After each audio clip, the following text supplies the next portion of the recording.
এখনো অমীমাংসিত ইতালিয়ান ঘরোয়া ফুটবল সিরিয়ার শিরোপা ইন্টার মিলান নাকি নাপোলি কার হাতে উঠতে যাচ্ছে চ্যাম্পিয়নশিপ এর জন্য অপেক্ষা করতে হচ্ছে লিগের শেষ ম্যাচ অবধি। নিজেদের শেষ ম্যাচের ফলাফলই নির্ধারিত করবে কে হবে ইতালিয়ান ফুটবলের নতুন রাজা।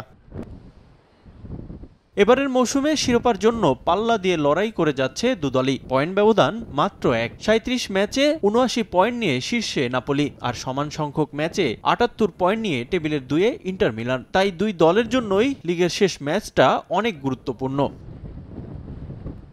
শিরোপা নির্ধারণী ম্যাচে এগিয়ে থাকবে নাপোলি। ঘরের মাঠে টেবিলের 34তম দল ক্যালেরিয়ার বিপক্ষে মাঠে নামবে তারা। এর আগে প্রথম লেগে প্রতিপক্ষকে 4-0 গোলে বিধ্বস্ত করেছিল নাপোলি। এবার নিজেদের হোম ম্যাচ হয় বাড়তি সুবিধা পাবে ব্লুজ। শুধু হোম ভেন্যুর সুবিধাই নয়, সুপার কম্পিউটারের ভবিষ্যৎবাণীতেও এগিয়ে নাপোলি। তবে পয়েন্ট হারালে তাকিয়ে থাকতে হবে ইন্টার মিলানের ম্যাচের ফলাফলের দিকে। তাই জয়ের পরিকল্পনা নিয়েই মাঠে নামতে চান কোচ অ্যান্তোনিও কন্তে। আর এই ম্যাচে জয় পেলেই গত মৌসুমের 10ম স্থানে শেষ করা প্রথম দল হিসেবে চ্যাম্পিয়নশিপ ঘরে তুলবে নাপোলি।